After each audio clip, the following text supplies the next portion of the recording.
Hi, welcome to Learning Monkey. I am Raghu here. In this class, we'll discuss about the access modifier or specifier.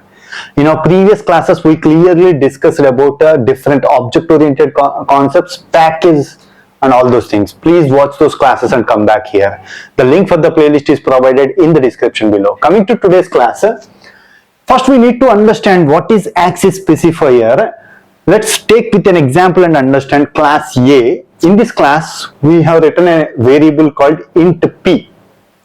For this variable int p, we can mention the access specifier. There are four types of access specifiers: public, private, protected, no modifier. No modifier means if you avoid this, don't write anything, int p, you applied no modifier. So what's this access specifiers? You can apply these access specifiers for variables and methods. For anything you can apply these access specifiers. What's this access specifier means? See, you mentioned a variable p as private, means you can access this variable only in this class. In this class, void add of method, we are accessing the variable System.out.println of p. Yes, it is allowed. If you want to, let's take an example. Class B extends A, means A is inherited. This class A is going to be inherited. Void M2 of M2 method is going to use System.out.println of P. No, it is not accepted. You cannot access P here because P is defined as a private variable. Private variables can be accessed. Private variables or private methods can be accessed only inside this class. That is what access specifier means. Up to what level you can access this variable? Up to what level you can access this method? That specifies using this access specifier. There are four types. So what's the level of access we can? By applying these specifiers, we will understand with a table. Then we will go with examples and we will understand one by one. So let's take this private, no modifier, protected, and public. Same class. If you mention a variable or method as private, you can access in same class. You can access it. No modifier, you can access it. Protected, yes, you can access it. Public, you can access it.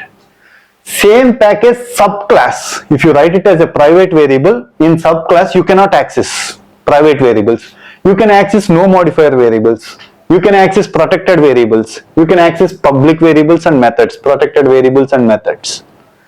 Same package non-subclass. Private variables cannot be accessed. Yes, no modifier can be accessed. Protected can be accessed and public can be accessed. Different package subclass. No, no, yes, yes. Different package non-subclass. No, no, no, yes. Now we are going to understand all these levels with an example. If you watch the example, you will have better understanding. So now come to the example. Same package, same class. Let's take this example. A. If you write it as private, same package. This class A in this package, in this class only, you can use it. Yes, if you apply private, access.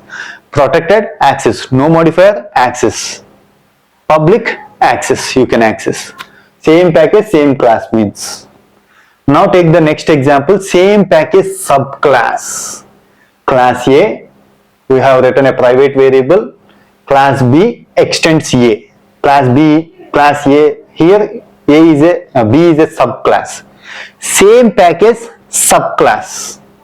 Yes, private variables you cannot access. Protected variables you can access. No modifier variables you can access. Public variables you can access.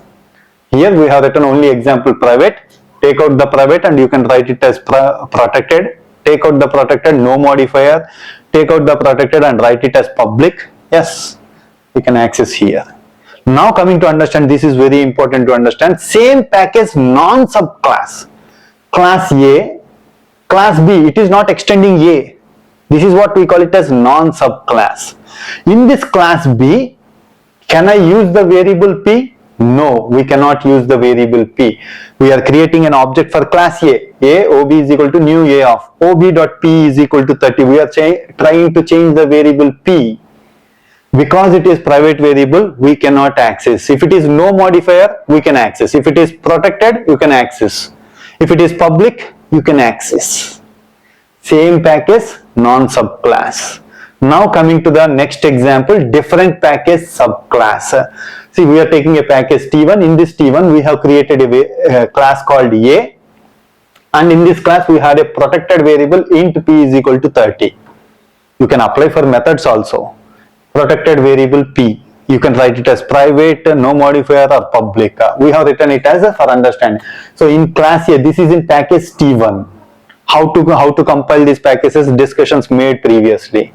Now take one more package, class C, extend CA. We are importing T1.a. So it is different package subclass. C is a subclass. Can we access it here? Protected variables? No, we cannot access protected variables. Can we access private variables? No. Can we access no. Oh, okay. Protected variables can be accessed and no modifier variables cannot be accessed here. Protected variables can be accessed and public variables can be accessed. This is what we call it as a different package subclass. Now take next example, different package non-subclass. Same example, class C, we are not doing the subclass. We are not inheriting the class A. Can we use the private variables? No, we cannot use the private variables. Can we use the no modifier variables? No. Can we use the protected variables? No. Can we use the public variables? Yes, we can. So this is what access specifier means. You can use these keywords and you can give the access. How long this variable, how much sublevels you can access. That is what access specifiers means. Hope you understand these examples. If you have any questions regarding the concept, please post your questions in the comment section below. Thanks for watching. If you haven't subscribed to our channel, please subscribe to our channel and press bell icon for the latest updates. Thank you.